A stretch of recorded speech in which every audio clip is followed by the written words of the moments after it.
ની ભૂખાની થાળી મેં જ અન્નનો કોળિયો મોંમાં મૂકતા. અને આવી કપરી ટેકમાં ઉપરવાળો નાથ અખિલ બ્રહ્માંડનો નાથ જો કસોટી નો કરે એવું કેમ બને?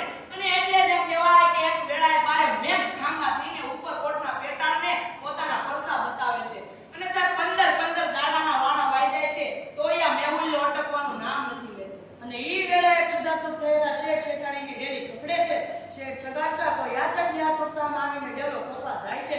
તે શેઠ સગાડસા આમ કરીને આમ ડેલો કવે તે તો અમે 14 ભુવનનો તાર ચક્રધારી કાતર હાથોડાના વેશમાં આવીને ઊભો છે અને હાથમાં કમંડળ ધરીને પોતાનો જોડો ફેલાવીને ભિક્ષા માંગી રહ્યો છે.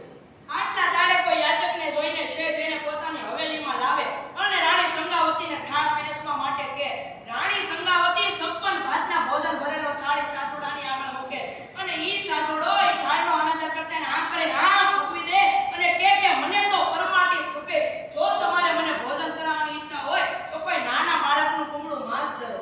અને આટલું જ સાંભળતા કમેરવાડની નારી ચંદ્રાવતી ઊભી થાય છે અને મ્યાનના નગરથી તલવાર કાઢીને કહે છે કે મારા ઉદરમાં ઉછળી રહેલા બાળકનું માંસ કુમળું છે અને હું મારા ઉદરના બાળનું માંસ ખવડાવીને મારું વ્રત પૂર્ણ કરું. હા, અને સાધુ તરત જ ક્રોધિત થઈ જાય છે અને ના પાડતા કહે છે કે કોઈ ગર્ભમાં ઉછળતા બાળકનું નહીં પણ તમારા ખોળીએ ખેલતા તમારા ખોળીએ રમતા 5 વર્ષના બાળક શેલૈયાનું માંસ ખાવું. અને આટલું જ સાંભળતા શેઠ શેઠાણીના પગ તળેથી જમીન સરકી જાય છે અને ગામના પાદરમાં રમવા ગયેલો પોતાનો 5 વર્ષનો સંતાન એવો ચેલૈયો જ્યારે તેને આ વાતની ખબર પડે છે ત્યારે તે ભાગવાને બદલે કે જેના કુમીરવંતની મા બાપની ખાનદાનીનું લોહી દોડતું હોય આવો ચેલૈયો સજ સાનો છૂટે અને આવો ચેલૈયો હસતો ભાગતો પોતાના ઘર ભાઈ દોડ મૂકે.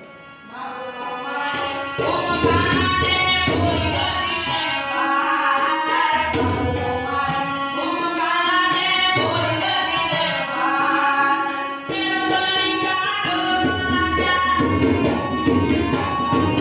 મેરો સલી કાઢો રાજા આકાશ નો યાર મેરો રાજા કે ચલિયો સતના કે મેરા મન માના કે ચલિયો સતના કે. અને આવો ચેલૈયો પોતાના ઘરે પોગે છે ત્યારે એની માં હાથોડાના કહેવાથી પોતાના દીકરાને ખાંડણિયામાં કાંડવાની તૈયારી કરતી હોય છે. તો આવો ચેલૈયો એના માના હાથમાં અસ્તા મુખે તલવાર કમાવે છે અને પોતાને મારી નાખવા જણાવે છે. અને સાહેબ તઈ એવું લાગે કે આ